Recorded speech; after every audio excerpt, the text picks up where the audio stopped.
June, the Great Detox. So, hello, future self. It is now it's July 4th. Happy Independence Day. But I'm going to be talking about June. As I said, the month of detox because I went on vacation or a vacation of sorts. Which yeah, I don't really want to get into, but more of the media that I consumed whilst traveling. Though traveling back, I'll save that for next month because it was in the month of July.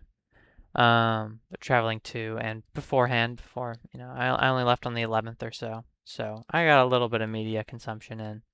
But other than that, it's been a month that I've played very little games, that I've watched very little TV shows, YouTube, as well as I have watched a good amount of movies. I can't complain, but comparatively to other months, shorter and a lot less media, which has given me a nice break, but has also given me a fondness of jumping back into it. But yeah, let's go over what I watched. Starting out the month, I watched The Ranch.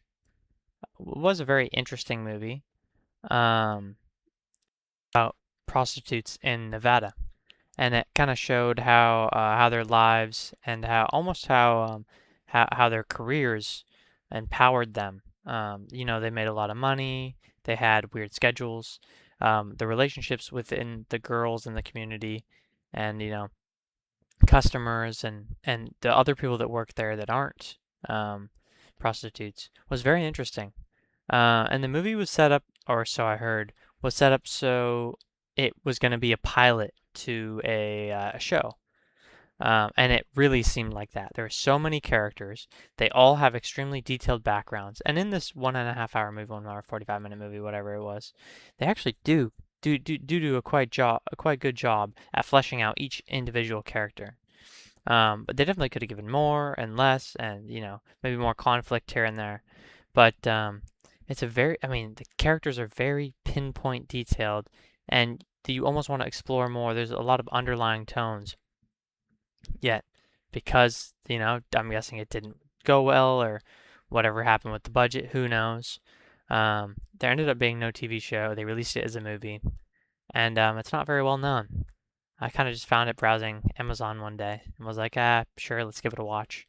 And yeah, it was actually quite good. It was fun. It had some funny bits in it, had some drama, it had good characters, and it actually had a new and fresh perspective to something that I've never really thought about before. And honestly, yeah, it was good. And I'm glad I watched it.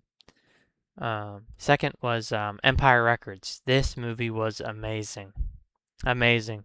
I mean, I don't actually have much to say about it other than it's in definitely my top movies now. It has that 2000s nostalgia that everyone my age loves, um, it has that the kind of quirkiness of stuff, kind of like Ferris Bueller or The Breakfast Club, especially. It feels like a better version of the Breakfast Club in every way. All these characters, so complex, so different from each other, all being kind of stuck together and working together to kind of flush out their problems and build each other up and build the area that they're up in as well. And yeah, it was just such a good movie. The music was amazing. The scenes were amazing. The characters were amazing. The casting was great as well. Um, On to a more boring note, I watched Wedding Crashers. It was a mediocre comedy. It has good moments. It has the raunchiness to it. It has the fun of it. Um, but I don't know. It wasn't. I don't know. It wasn't amazing. I felt like it had a good cast. I think that was probably the best part about it. The cast was great. I mean, all of them were great actors. But the conflict in it was just kind of weird and kind of, just kind of, yeah, the characters were great. And the ending was weird and everything about it was just kind of, cool, funny. You get a good laugh and that's about it. After that, I watched Mallrats, another extremely quirky comedy, that was really good. The cast was amazing. I keep saying the cast about this movie, that movie, but the cast was amazing in it. I mean, all the people, as you watch them, the characters don't feel like characters. It feels like they're just real kids, teens, whatever, in the early 2000s in a mall, going, there's nothing better in my life. I might as well hang out here and make friends with all the weirdos that also hang out here, and do this contact contest because he's a loser and tries to get his win his girlfriend back, you know. And just such a witty, funny movie. Absolutely loved it. Definitely, I mean that along with Empire Records definitely are on the top of my charts now. As well as Clerks, which is made by the same guy as Mallrats, but I'll talk about that in next month's issue. Um, or this month, whatever you want to call it. um, and then I watched Monty Python Life of Brian. I watched The Holy Grail. I thought it was good. I watched the Monty Python. I watched The Life of Brian now. I thought it was good as well.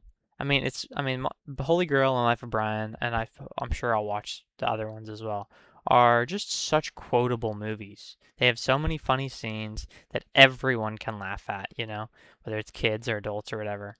Um, and just funny scenes, weird cast, you know, weird crew, um, funny looking, just very witty, very British comedy, kind of dry and witty and just funny, well written.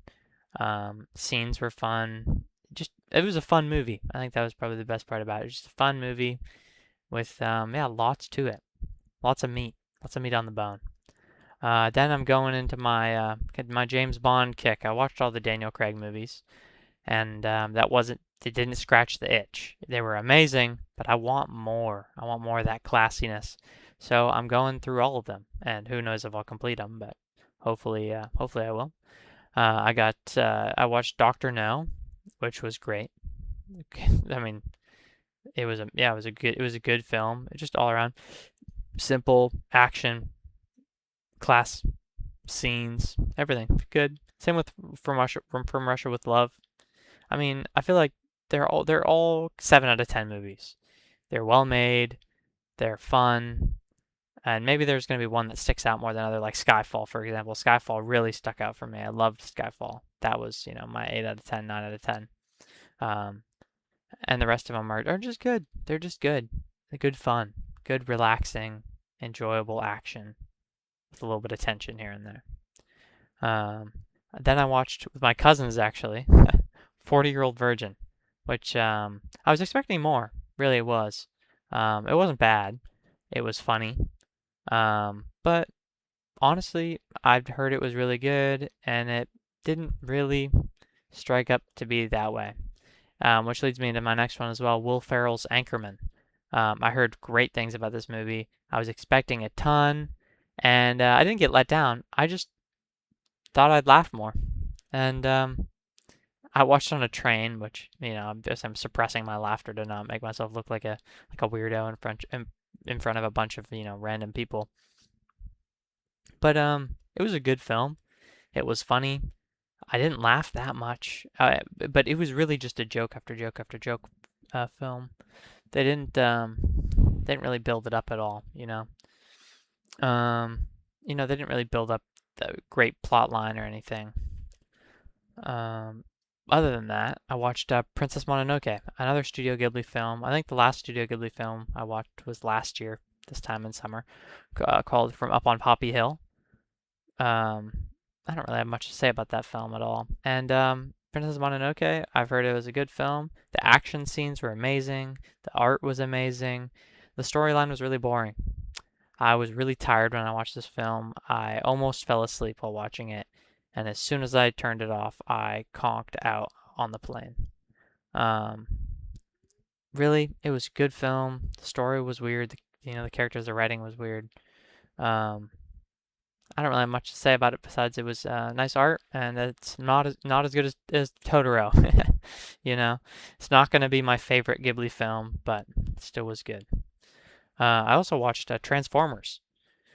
That movie was good action. It was good action, good fun, good CGI for its time. Very military heavy. I watched it as a kid, and I really did not. It's weird how I really did not remember anything besides the robots, Bumblebee and the other guy. Is all as a kid, you get all the merchandise and the toys and stuff, and you play with them. And I really just totally forgot about the movie. I totally forgot actually what happens. It wasn't memorable to me. And I can kind of say that after watching it again, because it doesn't stick out in my mind as being amazing. It was just good. It was funny. The cast was great. Um, and yeah, it was just a fun movie. It's good to watch. Movies wise, that's it. Other than some that I watched early this week. So yesterday I watched on my flight home. I watched five movies in a row, which I'll get into. But gaming wise, haven't done nothing. I played Forza before I left for my trip. Played a lot of Forza. Enjoyed it. Really enjoying Forza Horizon 5. It's an amazing game. Uh, and that's it. I really have not played that many games this month. Hopefully, in this July, I'll buckle down and start playing some more games. But yeah, shows wise, I started watching Top Gear. Absolutely love it. Top Gear is just a group of guys who banter and talk about cars and just have budget to mess around and fool around. Uh, just an amazing, just amazing series. I've only watched like maybe 5 episodes so far, and I'm hooked. I want to watch all of them, and hopefully I will. Um, and I started rewatching Young Sheldon. I just needed something simple to watch, something I could laugh and just relax, just take a deep breath, And I've watched it before. I'll watch it again. What a great series.